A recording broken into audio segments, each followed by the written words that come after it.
The new chapter of Boruto 2 Vortex just dropped, chapter 7, and we have a lot to talk about. In the last chapter, we got to see that Shikamaru isn't officially Hokage yet, with the feudal lords trying to convince him into being so. Ada told Kawaki about the Shinju and how they're targeting Naruto and her life as well, but of course Kawaki only cares about Naruto, so Damon put him in check and told him that he's in a predicament since if the Shinju come to the leaf and start asking for Naruto, everybody will figure out that Naruto is alive and they'll figure out that Kawaki lied. Boruto told Sarada about Sasuke and a little about the Clawgrounds evolving into divine trees, but was interrupted by Mitsuki attacking him and eventually leading to Boruto leaving the village again. Shikamaru asked Boruto about him actually being Boruto Uzumaki, but Boruto doesn't tell Shikamaru much and says he hates that he has to break off their conversation, but he has a loose end to tie up in Mitsuki. Boruto looks at Mitsuki approaching him and says he'll have to get a little rough with Mitsuki, and that's exactly where the last chapter leaves off. Before we get started, I just wanted to take a second and ask you guys watching to like the video, comment on some video ideas I can cover in the future, and subscribe with post notifications on so you don't miss when I upload another video. The chapter starts off with Mitsuki's inner thoughts and he explains that he's the moon hovering in the darkness with no light to cast on his own. He says this is why he needed Kawaki and that Kawaki is his sun.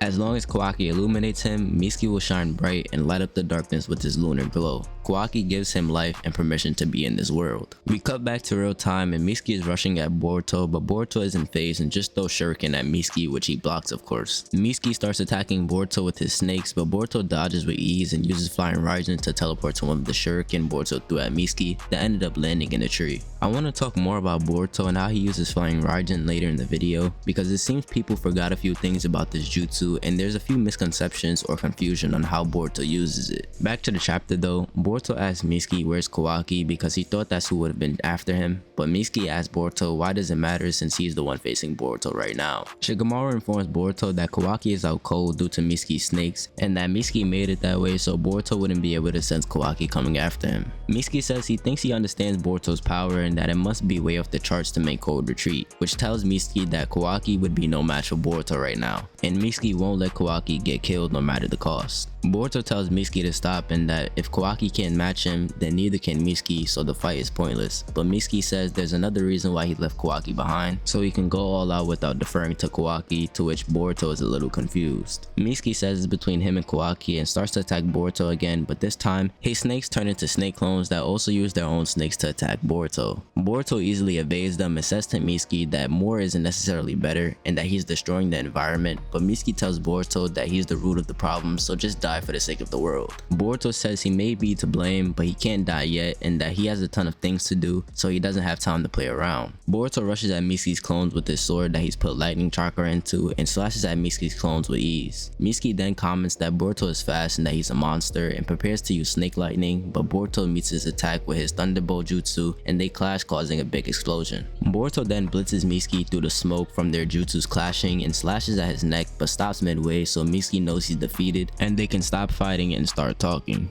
Mitsuki says for Boruto to go ahead and get it over with, but Boruto tells him that Mitsuki thinks he came prepared to die when he's actually lost hope and is feeling desperate. Mitsuki is confused, but Boruto says it's cause his faith has been shaken and that what Mitsuki wants to believe is no longer what he can trust. Mitsuki asks what he's talking about and Boruto tells him it's about Kawaki. The sun that had been illuminating Mitsuki has lost its radiance at some point, and he asks if that's how Mitsuki feels. We see Shikamaru asking Ino if she can pick up on Mitsuki's end of the conversation, but Ino says it would open up their conversation as well, and that's too risky. Mitsuki is convinced that Boruto knows nothing and that he's a grudge-bearing traitor, so he should stop pretending to know him. But Boruto tells Mitsuki that he does understand, or at the very least he understands where Mitsuki's son actually is. Boruto says that he's Mitsuki's son and nothing will change that, but Mitsuki, still being conflicted, tied Boruto up with his snakes and asked Boruto how dare he say he's the son to Mitsuki's moon. However, Boruto calls out Mitsuki for being conflicted and asks him why his snakes haven't attacked yet, to which Mitsuki asks Boruto why he hasn't gotten loose and that he could have done it a few different ways. Boruto says he bet Mitsuki realized a while back that Kawaki is not his son. No matter how close Mitsuki sticks to him, he refuses to illuminate Mitsuki. Mitsuki can't believe it, but Boruto tells him it's natural to be confused, but Mitsuki knows it's the truth because Mitsuki is the only one who gets to decide who is his son and who's not. Mitsuki starts to retract his snake and asks who is Boruto, but Boruto tells him not to worry and that he has no intention of killing Kawaki. He said it's a misunderstanding, but they do need to settle their differences differences at some point, just them two as brothers. Mitsuki asks Boruto why he killed Lord 7th, but Boruto tells him that Lord 7th is alive and safe, to Shikamaru and Ino's surprise. Boruto says his wife is safe too, but that's all he can say to Mitsuki. However, before Boruto leaves, he says he believes Mitsuki is someone perfectly capable of shining on his own, but if he insists on needing a son, Mitsuki can come find him anytime. We see Ino still surprised at the news that Naruto is alive, and Shikamaru tells Boruto to get alone and that they need to talk. We see Kawaki waking up from being knocked out by Mitsuki, and he asks for where Mitsuki is at, but we cut to Shikamaru talking to Boruto, with Boruto seemingly having just informed Shikamaru about omnipotence and what happened 3 years ago to make Kawaki and Boruto switch places. Boruto informs Shikamaru that he shouldn't bother trying to figure out how omnipotence works because he'll forget it anyway. He says it's not even the first time he's been told about it either, and that Sarada and Sumire have both told him numerous times, to which Shikamaru can't believe it. Boruto says the very concept of omnipotence won't stick in their memory and that it fades over time. It's a part of the ability's power. So Boruto needs Shikamaru to trust that him and Kawaki switch places without any proof.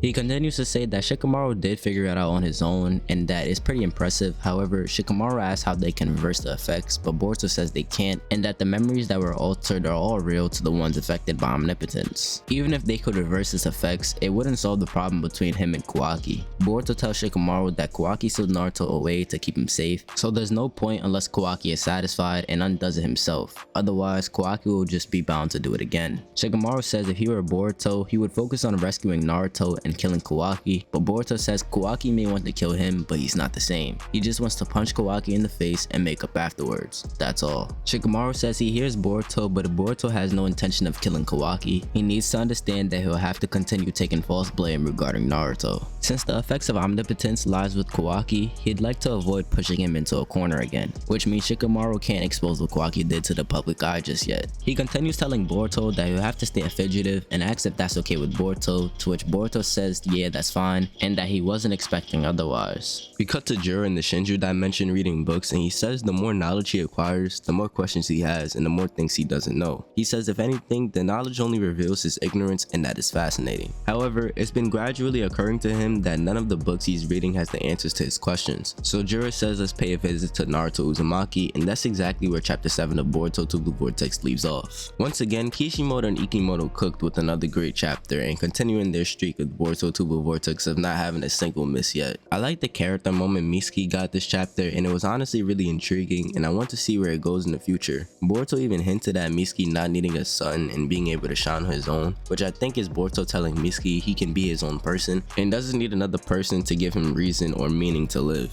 Mitsuki will develop into someone independent and of free will, and will realize he can make decisions on his own and have his own desires in life. I wanted to talk about flying Raijin for a bit and explain how I think Boruto uses it, since there seems to be some confusion like I said at the start of the video. When we usually see people use flying Raijin, typically we would see a seal for the user to teleport to. Both Minato and Tobirama have their own seals, and that's usually how they teleport to and from places. However, I think some people forget that a seal is not the only way you can use FTG, and that using your chakra is another way to do it. Anything connected to the user's chakra can be teleported to or can be teleported with the user. An example of this is when Minato uses FTG on the Shinobi Alliance to evade the Ten Tails Tailed Beast Bomb by connecting to Naruto's chakra, and the Shinobi Alliance be connected to Naruto's chakra. I think Boruto is using his chakra connected to his weapons instead of a seal, since we see all the things Boruto used flying Raijin on, and none of them seem to have a seal on them. The pin his Toad was holding, his sword, and even the shuriken from this chapter, none of them seem to have a marking on them, so I think it's safe to assume Boruto doesn't have a marking, or maybe that he just doesn't use one and instead uses his chakra.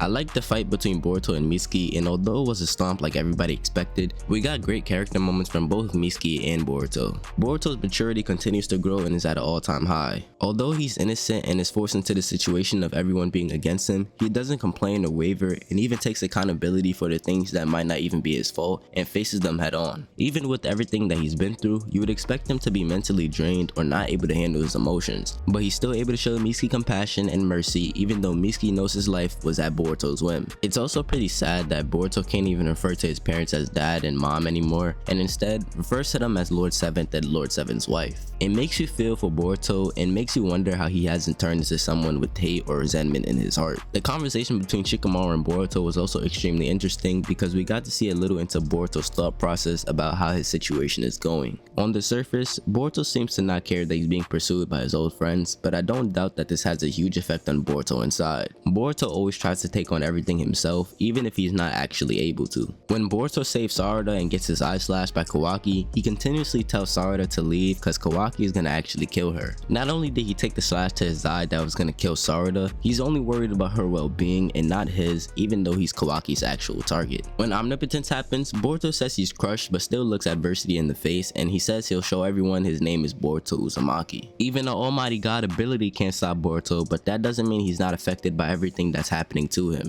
I think this might be foreshadowing Boruto not being able to take much more and his spirit will eventually break. The entire series, Boruto has been getting everything taken away from him slowly, and even though Boruto has shown to be able to keep pushing forward, the pressure will eventually weigh him down until he can't go down anymore and his will and motivation will shatter. All in all though, this was a great chapter. If I had to rate it, I'll give it either an 8 or 9 out of 10. Let me know what you guys thought of the chapter this month. I'll be responding to all comments down below. Until next time.